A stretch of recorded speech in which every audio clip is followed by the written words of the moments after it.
They say that voice can change the entire world. जी हाँ, welcome back to Panacea Tutor. हम लोग बात कर रहे थे हमारे वॉइस के बारे में, जो कि अगेन आपके कम्पिटिटिव एग्जाम्स का बहुत ही ज़्यादा सब्सटैंशियल चैप्टर रहता है। और उसमें मैंने आपको अपनी लास्ट वीडियो में करवाया था, that was related to the present and the imperative sentences, कि उसकी वॉइस कैसे चेंज होएगी।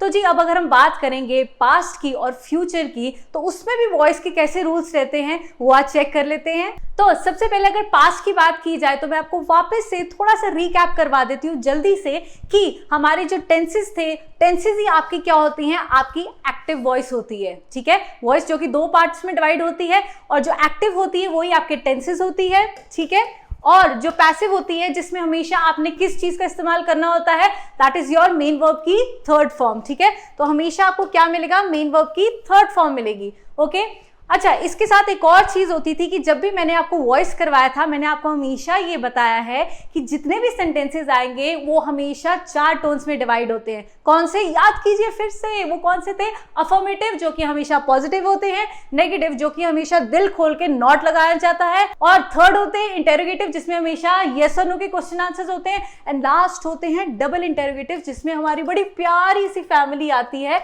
जो कि होती है WH की फैमिली, जिसमें क्वेश्चन पूछे जाते हैं व्हाट, वेयर से, और इसमें हाउ भी इंक्लूडेड होता है। ठीक है, तो इस सबको याद रखना। अब इसी से रिलेटेड सेंटेंस स्ट्रक्चर्स कैसे बनने वाले हैं जब आप पास्ट के रिलेटेड वॉइस के बारे में बात करोगे, वो देख लेते हैं। अब आपको वापस से याद आ जाएगा कि जब भी मैंने आपको पास्ट का इनडेफिनिट टोन करवाना चाहा था, मैंने हमेशा उसमें बोला है कि उसमें आपका हेल्पिंग वर्ब नहीं आएगा। भूल तो नहीं गए? अरे भूल गए हो तो डिस्क्रिप्शन बॉक्स में जाइए और चेक कीजिए, आपको हमारी टेंसेस की बोर्ड पे बैठ के बड़े आराम से हेल्पिंग वर्ब्स बताए गए हैं, उसको वापस से रिवाइज कर लीजिएगा, क्योंकि हर चीज इंटर रिलेटेड है। और आपके कॉम्पिटिटिव एग्जाम्स में ये सारी सेंटेंस इंप्रूवमेंट, स्पॉटिंग दी एरर्स, सबसे ज्यादा उसमें ये चीजें हेल्पफुल रहेंगी। ठीक है, तो वापस से आते हैं यहाँ पे कि वॉइस में पास्ट में जब आपका अफर्मेटिव टोन आएगा तो उसमें आपका हेल्पिंग वर्ब कभी भी नहीं आएगा सेंटेंस स्ट्रक्चर की फॉर्मेशन में। तो कैसे बनेगा? सब्जेक्ट प्लस मेन वर्ब की सेकंड फॉर्म प्लस ऑब्जेक्ट, और इसको पैसिव में बदल देंगे। क्या करेंगे? ऑब्जेक्ट आगे ले आएंगे, उसको मेन हीरो बनाना है, प्लस यहाँ पे हेल्पिंग वर्ब्स कौन से आएंगे, आपके वॉज वर आएंगे, और उसके साथ क्या आएगा, मेन वर्ब की थर्ड फॉर्म आएगी, और बाय सब्जेक्ट तो कांस्टेंट रहने ही वाला है। So that is your general formation. अच्छा, अब बात करें नेगेटिव की, तो नेगेटिव को कैसे करेंगे? एक्टिव वॉइस जो कि आपके टेंस ही है, कैसे आएगा? Subject plus did plus not plus main verb की फर्स्ट फॉर्म प्लस ऑब्जेक्ट।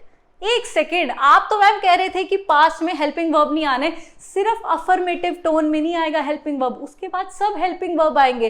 तो कौन सा हेल्पिंग वर्ब आएगा? डिड आएगा यहाँ पे। अब आप तो कह रहे थे पास्ट में मेन वर्ब की सेकंड फॉर्म आती है, तो डिड भी तो सेकंड फॉर्म ही है। तो मैंने आपको हमेशा समझाया है कि चीजों को हम कभी भी सुपरफ्लुअस नहीं बनाएंगे। ठीक है, सुपरफ्लुअस का मतलब क्या होता है, हम एक ही चीज को रिपीट नहीं कर सकते, इसीलिए यहाँ पे मेन वर्ब की सेकंड फॉर्म नहीं आएगी, जो कि बेसिकली यहाँ पे कहते भी है कि पास्ट में हमेशा मेन वर्ब की सेकंड फॉर्म आती है, बट यहाँ पे हम नहीं डालेंगे। ठीक है, so subject plus did plus not plus main verb की फर्स्ट फॉर्म प्लस ऑब्जेक्ट, और इसको पैसिव में बदल देंगे तो कैसे आएगा? Object plus was verb plus not plus main verb की थर्ड फॉर्म, और बाय सब्जेक्ट तो कांस्टेंट रहने ही वाला है। ठीक है, अच्छा, अब बात करें इंटेरोगेटिव की, जिसमें क्या है जी, सवाल जवाब पूछे जाएंगे किस तरीके से, जिसमें सिर्फ यस और नो ही आपका आंसर बनने वाला है। तो इसमें कैसे बनेगा? हमेशा सवाल कैसे पूछना है, सहारा लेके। ठीक है, so did plus subject plus main verb की फर्स्ट फॉर्म प्लस सब्जेक्ट, और लास्ट में क्वेश्चन मार्क डालना जरूरी है। ठीक है, तो कैसे कर देंगे? वॉज वर, हमारे हेल्पिंग वर्ब आगे आ जाएंगे। ठीक है, was verb plus object plus main verb की थर्ड फॉर्म, और बाय सब्जेक्ट कांस्टेंट रहने वाला है along with the question mark at the end. ठीक है, अब इतना करवा दिया, एग्जाम्पल तो बनता है, एग्जाम्पल करवाइए। ठीक है, एग्जाम्पल कैसे है? जैसे कि बहुत इजी है, बहुत इजीली क्रैक कर लोगे आप। India won the match. ठीक है, वन आ गया। अब यहाँ पे क्या है, इसको कैसे कन्वर्ट करेंगे? The match was won by India. Very easy. ठीक है, अब एक आपको इंटरोगेटिव भी बता दें कि did you give him the books, और इसको कैसे कन्वर्ट किया जाएगा? डिड आ गया है, तो अब अभी मैंने आपको करवाया कि हम हेल्पिंग वर्ब के साथ ही इसको सॉल्व करेंगे। तो was he given the books by you? ठीक है, तो इससे से आपको ऑप्शंस मिलेंगे और आपने सीधा क्या करना है, टिक करना है। और क्या करना है, बस शर्त ये है कि आपको रूल्स पता होने चाहिए, दैट्स इट। अच्छा, अब बात करते हैं पास्ट कंटिन्यू की। कंटिन्यू का था समथिंग विच इज ऑनगोइंग। ठीक है, तो ऑनगोइंग में अगर अफर्मेटिव टोन की बात करें, पॉजिटिव टोन की बात करें, तो इसमें कैसे आएगा? सब्जेक्ट प्लस वॉज वर्ब, अब यहाँ पे वॉज वर्ब आएगा, ठीक है, प्लस मेन वर्ब की फर्स्ट फॉर्म प्लस आईएनजी, जी कंटिन्यूस है तो आईएनजी तो आएगा ही आएगा, ठीक है, प्लस ऑब्जेक्ट। अब इसको पैसिव में कैसे बदलना है, एक चीज जो मैंने आपको पहले भी बताई थी, जब भी आपको कंटिन्यूस दिख जाए आपने क्या ऐड कर देना अपनी पैसिव में, बीइंग ऐड कर देना है जी। मेन वर्ब की थर्ड फॉर्म आनी है, सब्जेक्ट ऑब्जेक्ट तो इंटरचेंज हो जाने, एक एक्स्ट्रा चीज जो आएगी वो क्या है, बीइंग है, ठीक है। तो object plus was verb plus being plus main verb की थर्ड फॉर्म और बाय सब्जेक्ट तो कांस्टेंट रहने वाला है, ओके। अब नेगेटिव में रूल और चेंज हो जाएगा, अरे नहीं सेम ही तो रहेगा, क्या करना है, सिर्फ नॉट ऐड कर देना हमने, ठीक है। So subject plus was verb plus not plus main verb की first form plus ING plus object, ये आपकी एक्टिव वॉइस है, ठीक है। इसी को हम पैसिव में कर देंगे तो कैसे हो जाएगा, object plus was verb plus not being, हमेशा याद रखना, जैसे मैंने हमेशा अपनी वीडियोस में कहा है कि नॉट बीच में लाके खड़ा कर देना है, ठीक है, पहले नहीं आने देना किसी को कि रुक जाओ वहीं पे, ये कार्य नहीं होएगा, okay. So was verb plus not plus being plus main verb की थर्ड फॉर्म और बाय सब्जेक्ट कांस्टेंट रहेगा, ओके। अब इसके बाद थर्ड कौन सा आएगा, इंटरोगेटिव आएगा, यस और नो, कैसे बताना है, was verb plus subject plus main verb की first form plus ING plus object, last में question mark is compulsory, and last में इसको पैसिव में कैसे कन्वर्ट करेंगे, was verb plus object plus being plus main verb की third form plus by subject constant, ठीक है। अब एग्जाम्पल, अरे हाँ एग्जाम्पल तो है, चाहिए ही हमें, एग्जाम्पल दीजिए। एग्जाम्पल कैसे बनता है, जैसे कि mister Ravi was teaching English, ठीक है, आईएनजी आ गया, कंटिन्यूस है, हमें यहीं से पता लग गया, तो क्या करना है, बीइंग लगा देना, बीइंग वाला ऑप्शन आपने ढूंढना शुरू कर देना है, और जहां पे आपको ये सेंटेंस मिल जाएगा, जैसे कि English was being taught, third form आ गई बाय मिस्टर रवि, ये आपका आंसर बन जाएगा, ठीक है। और एक और एग्जाम्पल दो तो, were you cooking the food, तो was the food being cooked by you, ठीक है, सिंपल है, आपने सिर्फ बीइंग देखना है कंटिन्यूस में जहां पे भी आ जाए, एंड दैट्स द ट्रिक, यहां से ही आपको पता लग जाएगा कि मेरा आंसर क्या है, ओके। अच्छा अब बात करें अगर पास्ट परफेक्ट की, परफेक्ट मैंने आपको क्या बताया था, कोई ऐसा काम जो कि 100% डन होता है जी, इस पे कोई क्वेश्चन मार्क उठ ही नहीं सकता, ओके।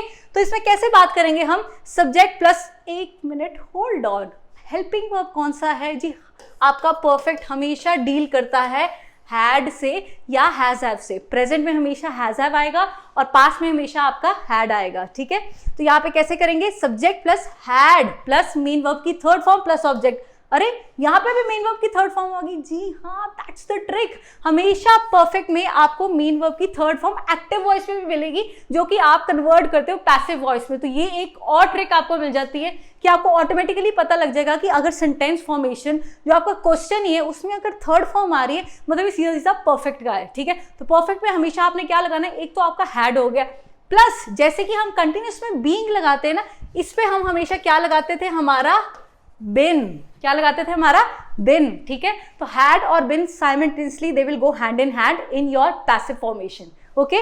कैसे बनेगी, ऑब्जेक्ट प्लस हैड बीन, देखा जो मैंने कहा था वही आएगा, प्लस मेन वर्ब की थर्ड फॉर्म और लास्ट में बाय सब्जेक्ट तो कांस्टेंट रहने वाला है। This is your affirmative tone. अब इसी के साथ हम नेगेटिव भी कर लेंगे, मुश्किल है नहीं, कोई मुश्किल नहीं है, क्या करना है, बस नॉट ऐड कर देना, subject plus had plus not plus main verb की थर्ड फॉर्म प्लस ऑब्जेक्ट, और इसी को पैसिव में कर देंगे तो कैसे करेंगे, object plus had not been, ठीक है।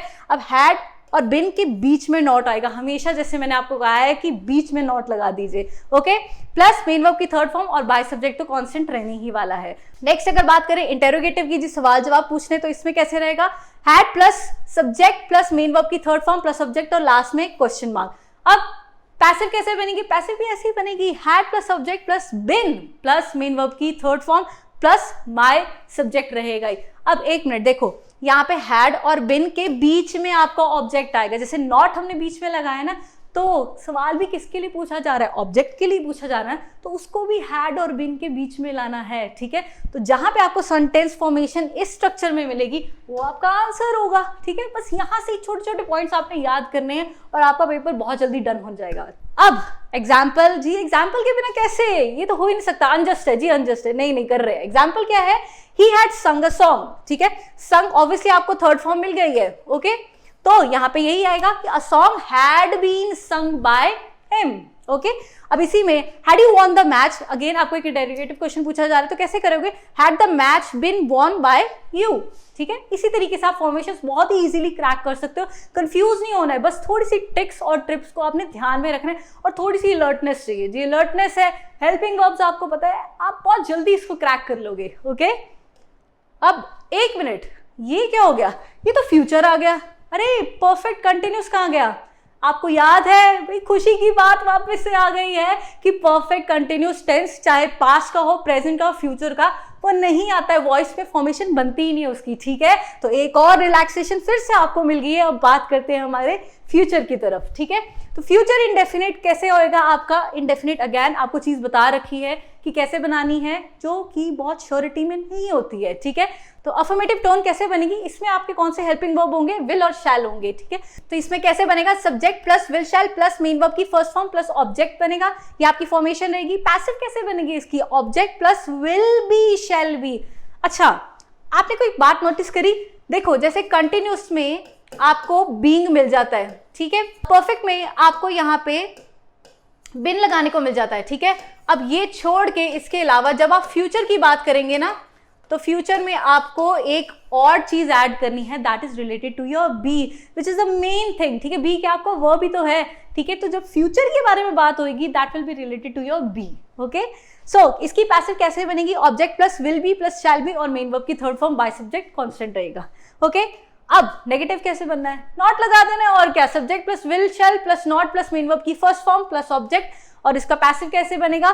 Object plus will be shall be, कुछ भी लगा सकते हो।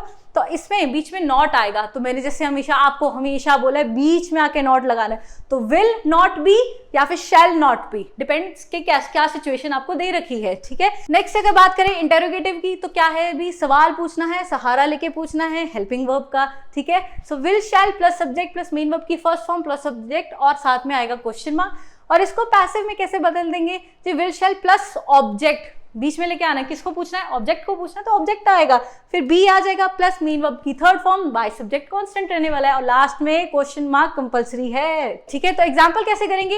He will teach you French, भी वो आपको फ्रेंच जरूर पढ़ाएंगे, तो French will be taught by him. ठीक है, बी आ गया है, आपको यहीं से क्लैरिटी हो जाएगी कि ये फ्यूचर का बताया जा रहा है। तो यहाँ पे एक और क्वेश्चन पूछा गया है, that is will you take the class, तो इसका कैसे बनेगा? Will the class be taken by you. ठीक है, बी आ गया आराम से, और यहाँ पे ये कांस्टेंट तो रहने वाला है क्योंकि क्वेश्चन पूछा जा रहा है। ये वर्ड्स कभी भी आपके हेल्पिंग वर्ड्स चेंज नहीं होते हैं, चाहे जैसी भी फॉर्मेशन हो, आपके पैसिव से एक्टिव में, एक्टिव से पैसिव में, they will remain constant. Okay, अच्छा, नेक्स्ट अगर हम बात करें तो फ्यूचर परफेक्ट, एक सेकेंड, फ्यूचर कंटिन्यूस कहाँ गया जी? एक और खुशी की बात है, इसमें फ्यूचर कंटिन्यूस भी नहीं आता है। जहां पे परफेक्ट कंटिन्यूस नहीं आ रहा, तो फ्यूचर कंटिन्यूस भी नहीं आता है। ठीक है, तो यहाँ पे अफर्मेटिव की बात करें तो कैसे आएगा कि subject plus will shall plus have. ठीक है, अब देखो परफेक्ट की बात कर रहे हैं, परफेक्ट मैंने आपको हमेशा बोला कि आपने हैज, हैव और हैड देखना होता है। ठीक है, तो यहाँ पे आपका हैव यहाँ यूज होने वाला है, फ्यूचर की जब भी बात करेंगे तो हैव आएगा आपका। Okay, so subject plus will shall plus have plus main verb की थर्ड फॉर्म, क्योंकि परफेक्ट है, ये मैंने आपको पहले भी बता रखा था, प्लस आपका ऑब्जेक्ट आ जाएगा।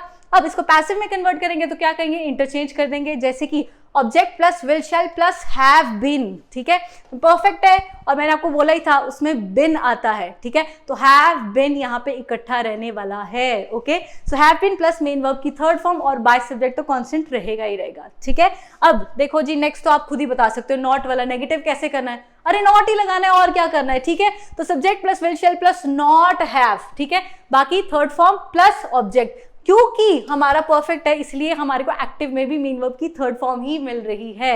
ओके, तो पैसिव में कन्वर्ट कर देंगे, कैसे करेंगे? Object plus will shall plus not have बिन। ठीक है, याद रखना ये चीज आपको मिल सकती है, not have been plus main verb की third form plus by subject constant रहने वाला है। अब थर्ड कौन सा आएगा? इंटेरोगेटिव, सवाल पूछने हैं जी। कैसे पूछेंगे? विल शैल प्लस सब्जेक्ट, किसको पूछने? सब्जेक्ट को पूछने। हैव प्लस मेन वर्ब की थर्ड फॉर्म, लास्ट में ऑब्जेक्ट के साथ क्वेश्चन मार्क आ जाएगा। अब पैसिव कैसे करेंगे? सेम उसी तरीके से सहारा लेंगे हेल्पिंग वर्ब का, that is will shall plus object, किसके लिए पूछेंगे?